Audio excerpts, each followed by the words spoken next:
Le renard et les raisins par Jean de La Fontaine, qui était un génie. Écoutez, écoutez, écoutez.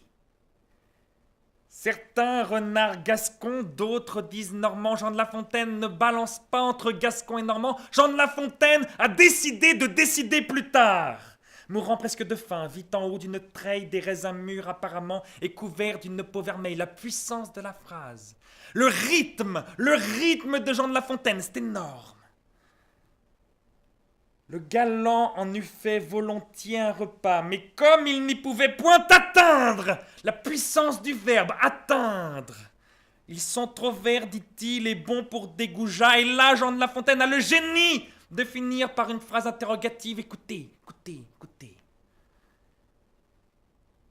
Fit-il pas mieux que de se plaindre? Point d'interrogation, la puissance du point d'interrogation. Il y a là l'exégèse inouïe d'une fuite inattendue vers la catharsis fantasmée d'un ailleurs hypothétique qui n'existe que parce qu'il n'existe pas. Et ensuite, le point d'interrogation.